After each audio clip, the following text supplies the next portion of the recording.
अस्सलामुअलैकुम दोस्तों, मैं हूं राव कमर रिजवान और आप देख रहे हैं मेरा यूट्यूब चैनल। मेरा नाम शाहिदा है। जो मेरे जी में आता था मैं करती थी।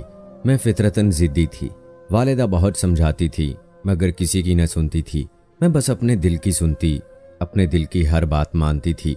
घर वाले मेरे इस रवैये को नज़रअंदाज कर जाते, लेकिन स्कूल में टीचर्स मुझसे तंग थे क्योंकि मेरा जी चाहता तो स्कूल का काम करती, दिल ना करता तो ना करती और सज़ा भुगत लेती। मुझे इल्म था कि यह आदत अच्छी नहीं, मगर मैं अपनी इस आदत को छोड़ भी ना सकती थी। जैसे कि दिल पर काबू पाना मेरे बस की बात ना हो। छोटी और इकलौती बेटी होने की वजह से माँ बाप और भाई मेरी हर जिद मान लेते थे। अब मेरी आदत हो गई थी कि हर शख्स मेरी बात माने। कोई ना मानता तो मुझे बहुत गुस्सा आता था। एक दिन मेरा जी चाहा कि आज नासरा मेरे साथ गाड़ी में स्कूल जाए। हमारे घर काम करने वाली औरत खाला की बेटी नासरा मेरी हम उम्र थी। अम्मी जान ने उसे भी स्कूल में दाखिल करवा दिया था। यूं मेरे साथ ही पढ़ती थी, तहम हम अलहदा अलहदा स्कूल जाती थी। मैं अपने भाई के साथ गाड़ी में जाती थी और नासरा अपनी माँ यानी खाला शब्बो के साथ पैदल स्कूल जाती थी। जब लड़कियों ने मुझे नासरा के साथ आते देखा तो पूछा कि तुम दोनों आज इकट्ठी क्यों आई हो। बस मेरा दिल चाहा कि हम साथ चलें, इसलिए इकट्ठे आ गए। वो मेरे जवाब पर लाजवाब होकर रह गई। खाला शब्बो सिर्फ हमारे घर पर ही नहीं, दूसरों के घरों में भी काम करती थी। नासरा पढ़ाई में काफ़ी तेज़ थी। होमवर्क करने में रोज़ाना मेरी मदद कर देती थी। यूं हमारी दोस्ती हो गई। नासरा का घर कच्चा और बोसीदा था और हमारे घर के करीब ही था। गली एक थी मगर थोड़ा सा फासला था। इसी वजह से खाला शब्बो को जब किसी चीज़ की ज़रूरत होती हमारे घर आ जाती।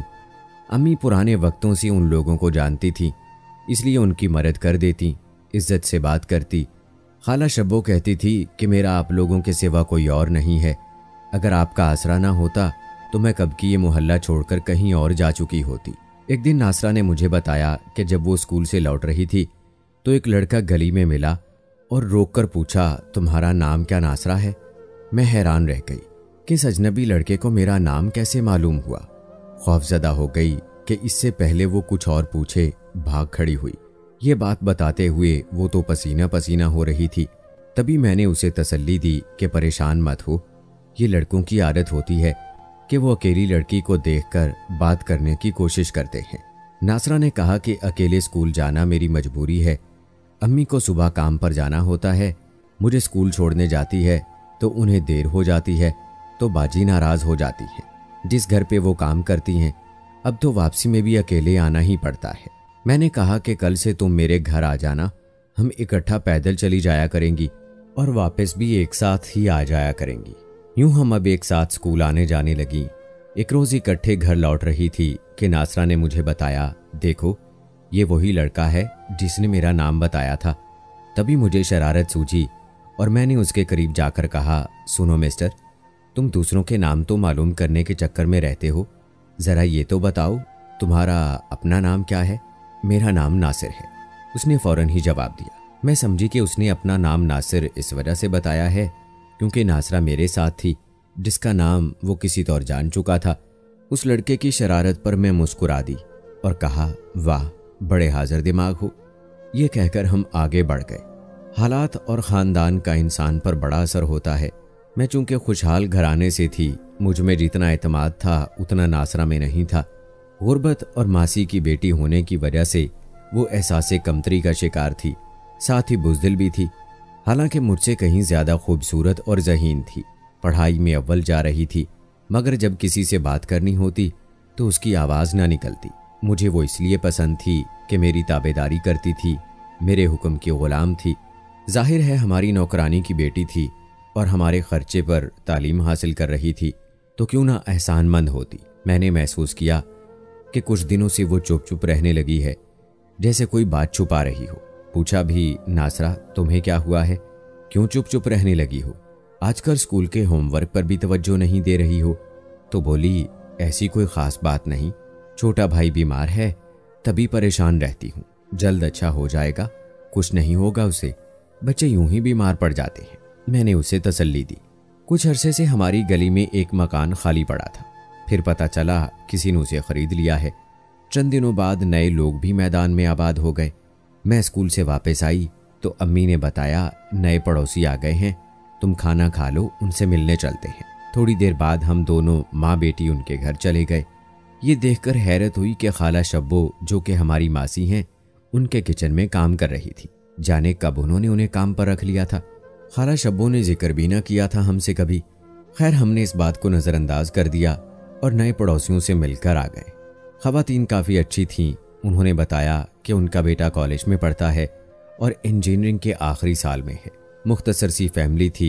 हमने शुक्र अदा किया कि ठीक लोग हमारे पड़ोसी हुए हैं। दूसरे रोज़ नासरा से स्कूल में बात हुई। बातों बातों में उसने कहा कि तुम नासिर के घर गई थी। कौन नासिर? मैंने पूछा। कहने लगी, वही जो गली में हमें मिला था। अच्छा वो, मेरे तो जहन से ही उतर गया था। अरे मैं कब उसके घर गई हूँ? भला मुझे क्या मालूम कहाँ रहता है। उन्हीं लोगों ने तो हमारी गली में मकान खरीदा है। अम्मी ने उनके घर का काम भी पकड़ लिया है। ओह अच्छा, मैंने हैरत का इजहार किया। मुझे तो इल्म नहीं था कि हम उस लड़के के घर गए हैं और वो हमारे पड़ोसी हो गए हैं। असल में ना, मकान नासिर को पसंद आ गया था। उसने अपने वालिदैन को मजबूर करके खरीदवाया है। अच्छा, तुम्हें किसने बताई ये बातें? उसकी अम्मी ने मेरी अम्मी को बताया है। नासरा ने झिझकते हुए बताया। जिस रोज़ तुम उसके घर गई थी, क्या नासिर घर पर था? नहीं तो।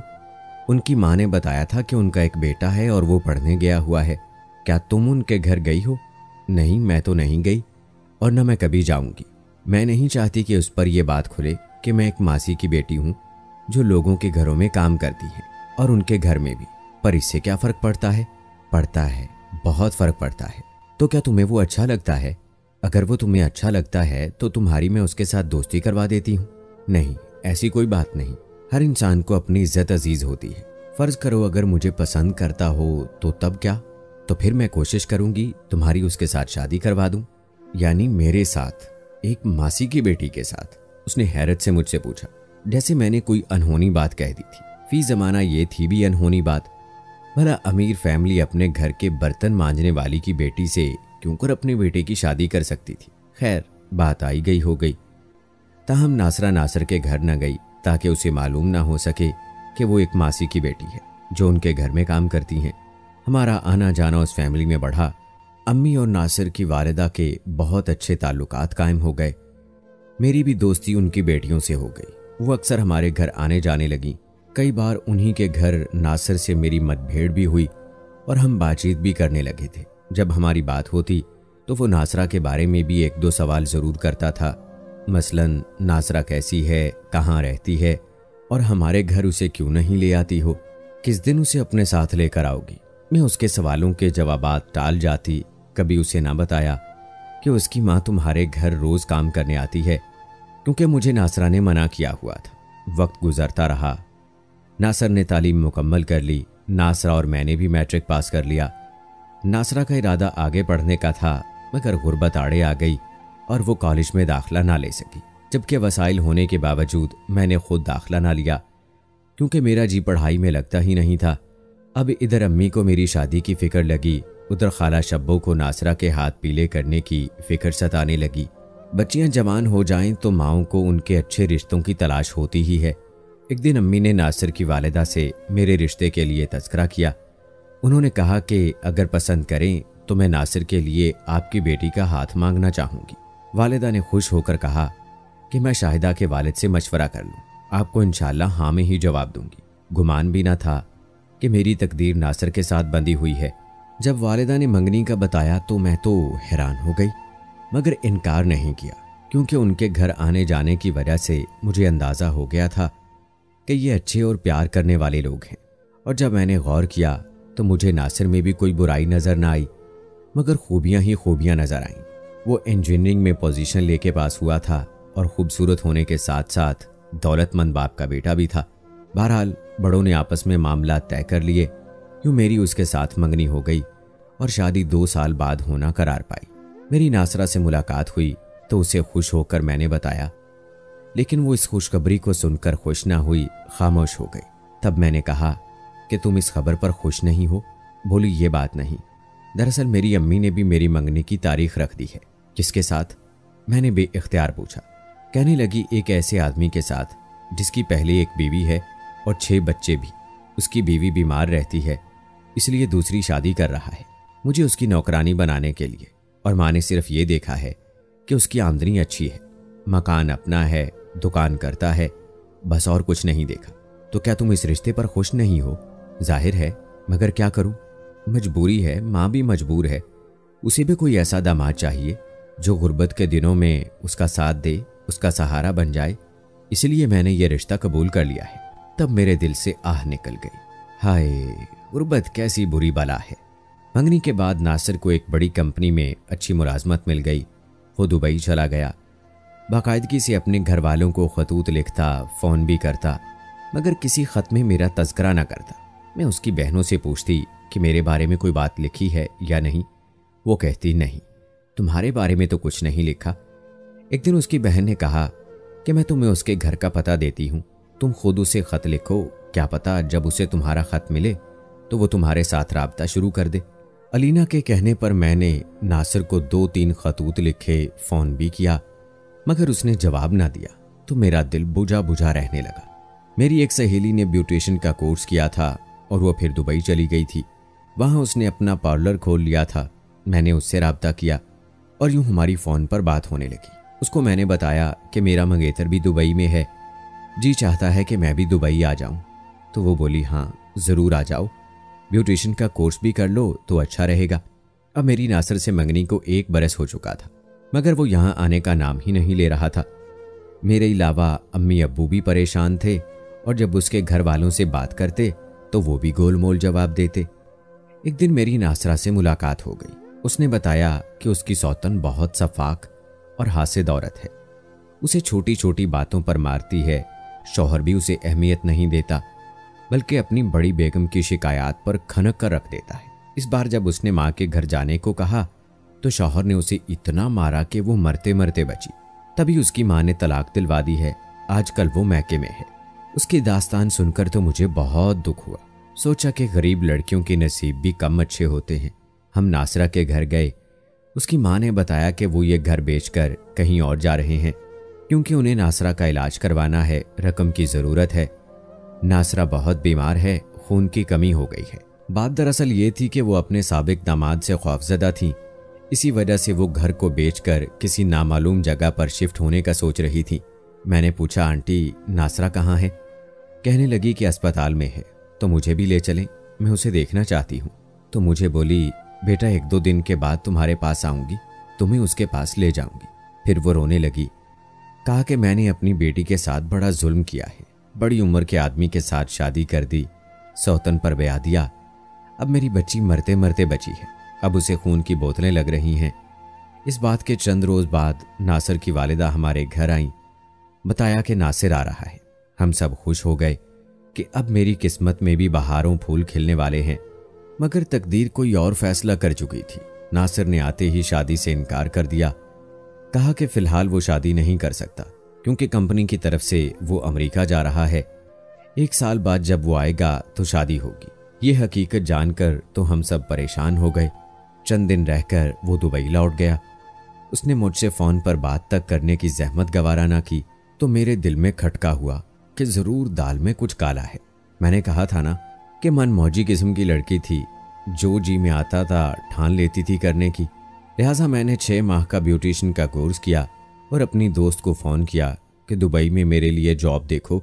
वो बोली, तुम मेरे पार्लर पर आ जाओ, तुम्हारे वीज़े का इंतज़ाम मैं अब्बू से कहकर करवा देती हूँ। घर वालों की शदीद मुखालफत के बावजूद मैं ना मानी और दुबई जाने की जिद जारी रखी। मजबूर होकर अम्मी अब्बू ने भी मुझे मेरी दोस्त के पास भेजने की इजाज़त दे दी। दुबई पहुंची तो मेरी दोस्त ने मुझसे गर्मजोशी से इस्तकबाल किया, अपने घर ले गई। मेरा मकसद दरअसल नासिर की हकीकत मालूम करना था, क्योंकि मुझे लगा वो अमेरिका जाने का झूठ बोल कर गया है। सो अपनी सहेली की मदद से बिलाखिर मैंने उसका खोज निकाल लिया और जब उनके घर पहुंची तो हैरत से मरते मरते बची। उसके घर में नासरा उसकी बीवी की हैसियत से मौजूद थी और उनका एक बच्चा भी था। अब समझ में आ गया कि क्यों खाला शब्बो ने हमारे मोहल्ले का अपना घर बेचा, मुझे अस्पताल क्यों इयारत के लिए ना लेकर गईं। और मुझे शदीद हैरत का झटका लगा कि मेरी मासी की बेटी, जो कि मेरी सहेली थी, जिसकी तालीम का खर्चा सारा मेरी माँ उठा रही थी, उसने मुझसे किस कदर बड़ा झूठ बोला। अपनी शादी के बारे में, सौतन के बारे में और अपनी तलाक के बारे में। और सबसे बड़ी हैरत की बात यह थी कि खुद नासिर के वालिदैन को भी इसका इल्म ना हो सका कि नासिर पाकिस्तान कई बार आता रहा, नासरा से शादी खुफिया तौर पर करके उसको 1 साल पहले ही दुबई ले गया और मुझसे शादी से इनकार कर दिया। मैंने नासिर से पूछा कि तुमने ये क्या किया, तुमने तो मुझसे शादी करना थी। बोला कि अब भी तुमसे शादी कर लूँगा अगर तुम नासरा और मेरे बच्चे को कबूल कर लो। कुछ शर्म करो, तुमने मुझे और मेरे घर वालों को ही नहीं अपने वालिदैन को भी धोखा दिया है। मैंने अपने वालिदैन को हरगिज़ धोखा नहीं दिया। उन्हें बता दिया था कि मैं नासरा से शादी करना चाहता हूँ, उसकी खातिर तुम लोगों की गली में मकान खरीदा था। लेकिन जब अम्मी अब्बू को इल्म हुआ कि वो एक नौकरानी की बेटी है तो उन्होंने शिद्दत से मेरा मुतालबा रद्द कर दिया, बल्कि उन्होंने मुझे आमादा किया कि मैं तुमसे शादी कर लूँ और फिर ज़बरदस्ती मेरी मंगनी तुमसे करा दी। तो मैंने भी ठान ली कि अगर ये लोग अपनी करेंगे तो मैं भी अपनी करके रहूँगा, क्योंकि मैं भी वही करता हूँ जो मेरा दिल कहता है, बिल्कुल वैसे ही जैसे तुम भी तो वही करती हो ना जो तुम्हारा दिल चाहता है। नासिर की ये सारी बातें सुनकर मुझे बहुत अफसोस हुआ, लेकिन इससे भी ज़्यादा मुझे अफसोस अपनी सहेली पर हुआ जिसने मुझे धोखा दिया, मुझसे तमाम बातें छुपाईं और हकीकत क्या है मुझे इससे आगाह ही ना किया। अगर वो मेरी मुखलिस सहेली होती तो मुझे पहले ही अपनी पसंद से आगाह कर देती। इस तरह ना मेरा दिल टूटता और ना मेरा वो वक्त बर्बाद होता जो मैंने 2 साल तक नासिर से शादी की उम्मीद में गुजारा। यूं कभी लोग एहसान फरामोश भी होते हैं। शब्बो खाला ने और नासरा ने ज़रा ख्याल ना किया कि सारी ज़िंदगी मेरे माँ बाप ने उनका कितना ख्याल रखा। कम से कम हमें तो ऐसे धोखा ना देते। सही कहते हैं, जिस पर एहसान करो उसके शर से डरो। आप क्या कहते हैं इस बारे में कमेंट बॉक्स में ज़रूर बताएं। मिलते हैं अगली वीडियो में, तब तक के लिए अल्लाह हाफिज़।